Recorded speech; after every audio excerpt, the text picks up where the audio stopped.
High command ಮುಂದೆ ಪ್ರಾರ್ಥನೆ ಮಾಡಿದ್ದಾಯಿತು, ಅಜ್ಜಯ್ಯನ ಮೇಲೆ ನಂಬಿಕೆಯೂ ಇಟ್ಟಿದ್ದಾಯಿತು. ಇನ್ನೇನಿದ್ರೂ ಕಾಲವೇ ಉತ್ತರಿಸುತ್ತೆ ಅನ್ನೋದು ಡಿಕೆಗೆ ಇರುವಂತ ಭರವಸೆ. ನಿನ್ನೆ ದೆಹಲಿಗೆ ಹೋಗಿ ಬಂದ ಬಳಿಕ ಕಾಂಗ್ರೆಸ್ ಮನೆಯಲ್ಲಿ ರಾಜಕೀಯ ಬೆಳವಣಿಗೆ ಬದಲಾದಂತೆ ಕಾಣ್ತಾ ಇದೆ. ಇವತ್ತು ಸಿಎಂ ಡಿಸಿಎಂ ಅಕ್ಕಪಕ್ಕ ಕುಳಿತಿದ್ರು, ಮಾತಾಡಿಲ್ಲ. ಈ ನಡುವೆ ಫೆಬ್ರವರಿ 17ರ ಬಳಿಕ ಕಾಂಗ್ರೆಸ್ ಮನೆಯಲ್ಲಿ ಸದ್ದು ಮಾಡ್ತಾ ಇದೆ. ಹಾಗಾದ್ರೆ ಡಿಕೆ ಹೇಳ್ತಾ ಇರೋ ಕಾಲ ಮುಂದಿನ ವಾರವೇ ಬರುತ್ತಾ? ಬನ್ನಿ ಅದಕ್ಕೆ ಸಂಬಂಧಪಟ್ಟ ಹಾಗಿನ ರಿಪೋರ್ಟ್ ನೋಡ್ಕೊಂಬೋಣ.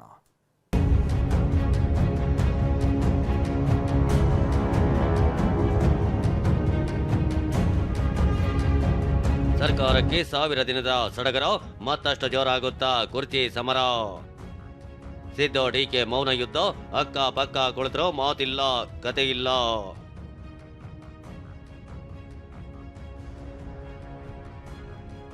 ಶ್ರಮಕ್ಕೆ ಫಲ ಇರುತ್ತೆ, ಅಜ್ಜಯ್ಯನ ಶಕ್ತಿ ಪಟ್ಟ ಸಿಗೋ ನಿರೀಕ್ಷೆಯಲ್ಲಿ ಡಿಕೆ. ದೇವರು ವರನೂ ಕೊಡುವುದಿಲ್ಲ, ಶಾಪನೂ ಕೊಡುವುದಿಲ್ಲ, ಅವಕಾಶ ಮಾತ್ರ ಕೊಡ್ತಾನೆ. ಮುಂದಿನ ಕಾಲ ತೀರ್ಮಾನಗಳಾಗ್ತವೆ. ಕಾಂಗ್ರೆಸ್ನ ಜೋಡೆತ್ತವು, ಕರ್ನಾಟಕದ ನೊಗ ಹೊತ್ತಿರೋ ಜೋಡೆತ್ತವು. ಆದ್ರೆ ಇದೇ ಜೋಡೆತ್ತುಗಳು ನೊಗ ಕಿತ್ಕೊಂಡು ಎಳೆದಾಡ್ತೀವಿಯಾ ಅನ್ನೋ ಪ್ರಶ್ನೆ ಮೂಡಿದೆ. ಅದಕ್ಕೆ ಈ ದೃಶ್ಯವೇ ಸಾಕ್ಷಿ.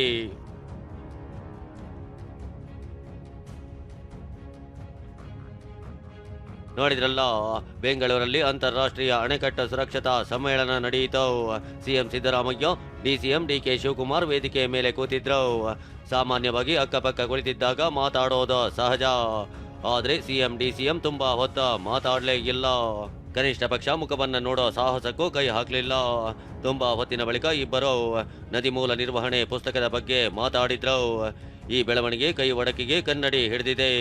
ಇದಕ್ಕೆ ಬಿಜೆಪಿ ನಾಯಕರು ವ್ಯಂಗ್ಯವಾಡಿದ್ದು, ದೆಹಲಿಯಿಂದ ರಾಜಕೀಯ ಗನ್ನ ಹಿಡಿದುಕೊಂಡು ಬಂದಿದ್ದಾರೆ ಅಂತ ಕುಟುಕಿದ್ದಾರೆ. ಡೆಲ್ಲಿ ಗಾಳಿ ಕುಡಿಯಕ್ ಬಂದಿಲ್ಲ ಅಂದ್ಮೇಲೆ ಅರ್ಥ ಆಯ್ತಲ್ಲ, ಗನ್ ಹಿಡ್ಕೊಂಡೇ ಬಂದಿದ್ದಾರೆ. ರಾಜಕೀಯದ ಗನ್ ಹಿಡ್ಕೊಂಡು ಅವ್ರ ತಮ್ಮ ಇಬ್ರು ಬೀದಿಗಿಳಿದಿದ್ದಾರೆ. ನೋಡೋಣ ಯಾರು ರಾಜಕೀಯವಾಗಿ ಶೂಟ್ ಮಾಡ್ತಾರೋ ನೋಡೋಣ. ಆದ್ರೆ ವಿಪಕ್ಷಗಳ ಟೀಕೆ, ಪಕ್ಷದೊಳಗೆ ಏನೇ ತಂತ್ರಗಳು ನಡೆದ್ರೂ ಮೌನ ಯುದ್ಧ ಜರುಗಿದ್ರು ಡಿಕೆಗೆ ಮಾತ್ರ ಹೈಕಮಾಂಡ್ ಮೇಲೆ ವಿಶ್ವಾಸ ಹೆಚ್ಚಾದಂತೆ ಕಾಣ್ತಿದೆ. ನಿನ್ನೆ ದೆಹಲಿಯಲ್ಲಿ ನಿಂತು ಏನು ಹೇಳಬೇಕು ಅದನ್ನ ವರಿಷ್ಠರಿಗೆ ಹೇಳಿದ್ದೇನೆ ಅಂತ. ವರಿಷ್ಠರ ಭೇಟಿ ಬಳಿಕ ಪಟ್ಟ ಸಿಕ್ಕೇ ಸಿಗುತ್ತೆ ಎಂಬ ವಿಶ್ವಾಸದ ಬಲ ಮತ್ತಷ್ಟು ಹೆಚ್ಚಾದಂತೆ ಕಾಣ್ತಾ ಇದೆ. ನಾನು ಯಾವತ್ತೂ I live on hope, I live on confidence. ಶ್ರಮಕ್ಕೆ ಫಲ ಯಾವತ್ತೂ ಎಲ್ಲರಿಗೂ ಇದ್ದೇ ಇರ್ತದೆ, ನಿಮಗೂ ಇರ್ತದೆ, ನನಗೂ ಇರ್ತದೆ, ಎಲ್ಲರಿಗೂ ಇರ್ತದೆ. ಸೊ ಎಲ್ಲಿ ಶ್ರಮ ಇದೆಯೋ ಅಲ್ಲಿ ಫಲ ಇದೆ, ಎಲ್ಲಿ ಭಕ್ತಿ ಇದೆಯೋ ಅಲ್ಲಿ ಭಗವಂತ ಇದೆ. ಶೀಘ್ರದಲ್ಲೇ ಅಂತ ಮಾತಾಡೋಣ. ನಿನ್ನೆ ಸೋನಿಯಾ, ರಾಹುಲ್, ಪ್ರಿಯಾಂಕಾ ಮುಂದೆ ಹಕ್ಕು ಮಂಡಿಸಿ ವಾಪಸ್ ಆಗಿರೋ ಡಿಕೆ ಕಾಲವೇ ಉತ್ತರಿಸುತ್ತೆ ಅಂತಿದ್ದಾರೆ. ಅದೇಕೆ ಅಂದ್ರೆ ಫೆಬ್ರವರಿ 17ರ ನಂತರ ಗೇಮ್ ಪ್ಲಾನ್ ಚೇಂಜ್ ಆಗುತ್ತಾ ಎಂಬ ಚರ್ಚೆ ಗರಿಗೆದರಿದೆ.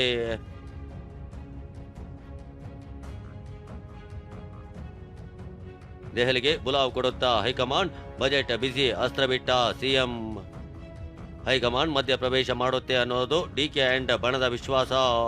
ಆದ್ರೆ ಬಜೆಟ್ ದಿನಾಂಕ ಘೋಷಿಸಿ ಲೆಕ್ಕಪತ್ರ ಮಂಡಿಸಲು ಸಜ್ಜಾಗಿರೋ ಸಿಎಂ ಮುಂದಿನ 1 ತಿಂಗಳು ಬಿಸಿ ಎಂಬ ಸಂದೇಶ ರವಾನಿಸಿದ್ದಾರೆ.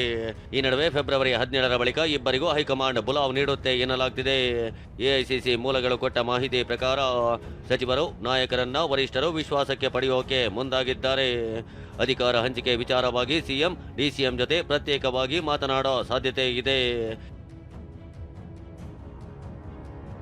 ಪಟ್ಟಕ್ಕಾಗಿ ಪ್ರಾರ್ಥನೆ, ಅಜ್ಜಯ್ಯನ ಮೊರೆ ಹೋದ ಡಿಕೆ. ಸರ್ಕಾರಕ್ಕೆ ಅಜ್ಜಯ್ಯನ ಶಕ್ತಿ ಮುಂದೇನೋ ಗೊತ್ತಿಲ್ಲ ಎಂದ ಬಂಡೆ. ಕೈಮನೆಯ ಒಟ್ಟಾರೆ ಬೆಳವಣಿಗೆ ಮಧ್ಯೆ ಪ್ರಾರ್ಥನೆ ಮೇಲೆ ನಂಬಿಕೆ ಇಟ್ಟಿರೋ ಡಿಕೆ ನೊಣವಿನಕೆರೆ ಅಜ್ಜಯ್ಯನ ಸನ್ನಿಧಿಗೆ ಭೇಟಿ ನೀಡಿದ್ರು. ಜಾತ್ರಾ ಮಹೋತ್ಸವದ ಧರ್ಮಸಭೆಯಲ್ಲೇ ಭಾಗಿಯಾಗಿದ್ರು. ಕಾರ್ಯಕ್ರಮದಲ್ಲಿ ಮಾತನಾಡಿದ ಡಿಕೆ, ಅಜ್ಜಯ್ಯನ ಶಕ್ತಿ ಇಲ್ಲದೆ ಇದ್ರೆ ಈ ಸರ್ಕಾರ ಅಷ್ಟು ಶಕ್ತಿಯುತವಾಗಿ ಇರ್ತಿರಲಿಲ್ಲ. ಮುಂದೇನಾಗುತ್ತೆ ಅನ್ನೋದು ನಾನು ಚರ್ಚೆ ಮಾಡಲ್ಲ ಅಂತ ಟ್ವಿಸ್ಟ್ ಇಟ್ಟಿದ್ದಾರೆ. ನನಗೂ ಅಜ್ಜಯ್ಯನಿಗೂ ಇರುವಂತ ಸಂಬಂಧ, ನಂಬಿಕೆ ನೀವೆಲ್ಲ ಗೊತ್ತಿದೆ. ಸೊ ನಾವೆಲ್ಲ ಅವರ ಮಾರ್ಗದರ್ಶನದಲ್ಲಿ ನಾವೆಲ್ಲ ಬದುಕ್ತಾ ಇದ್ದೇವೆ. ಅವರ ಶಕ್ತಿಯಿಂದನೇ ಇವತ್ತು ಇಲ್ಲಿವರೆಗೂ ಕೂಡ ನಾವು ಬೆಳ್ಕೊಂಡು ಬಂದಿದ್ದೇವೆ. ಆ ಶಕ್ತಿ ಪ್ರಯೋಗ ಆಗಲಿಲ್ಲ ಅಂದಿದ್ದರೆ ಇವತ್ತು ಈ ರಾಜ್ಯದಲ್ಲಿ ಈ ಸರ್ಕಾರ ಇಷ್ಟು ಶಕ್ತಿ ಸುಂಬಿಯಾಗಿ ಆ ಮಾರ್ಗದರ್ಶನ ಬರಲಿಕ್ಕೆ ಸಾಧ್ಯ ಇಲ್ಲ ಅಂತೇಳಿ ಈ ಭೂಮಿಲಿ ನಿಂತ್ಕೊಂಡು ನಾನು ಮಾತಾಡ್ತಾ ಇದ್ದೇನೆ. ಮುಂದೆ ಏನಾಗ್ತದೆ ಅನ್ನೋದನ್ನ ನಾನೀಗ ಚರ್ಚೆ ಮಾಡಕ್ಕೆ ಹೋಗುದಿಲ್ಲ.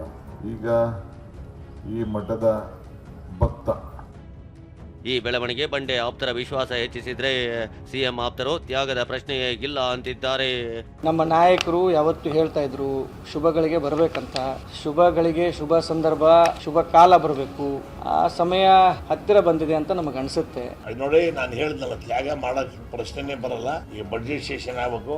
ಅವ್ರು 17ನೇ ಬಡ್ಜೆಟ್ ಕರ್ನಾಟಕ ರಾಜ್ಯದಾಗೆ ಎಂಟೈರ್ ಇಂಡಿಯಾ ದೇಶಕ್ಕೆ 17 ಬಡ್ಜೆಟ್ ಕೊಟ್ಟರು ಮುಖ್ಯಮಂತ್ರಿ ಯಾರೂ ಇಲ್ಲ.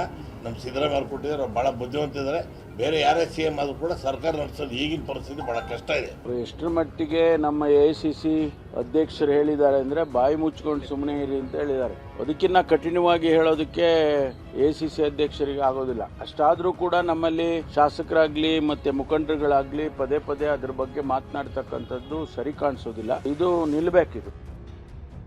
ಈ ನಡುವೆ ಸರ್ಕಾರ 1000 ದಿನದ ಸಂಭ್ರಮದಲ್ಲಿದೆ. ನಾಳೆ ಹಾವೇರಿಯಲ್ಲಿ ಬೃಹತ್ ಕಾರ್ಯಕ್ರಮ ಹಮ್ಮಿಕೊಂಡಿದೆ. ಪಟ್ಟದಾಟದ ನಡುವೆ 1000 ದಿನದ ಸಂಭ್ರಮ ನಡೆಯುತ್ತಿದ್ದು ನಾಳಿನ ಕಾರ್ಯಕ್ರಮದತ್ತ ಎಲ್ಲರ ಚಿತ್ತ ನೆಟ್ಟಿದೆ. ತುಮಕೂರಿನಿಂದ ಜಗದೀಶ್ ಜೊತೆ ಪ್ರಸನ್ನ ಗಾಂವ್ಕರ್, TV9 ಬೆಂಗಳೂರು.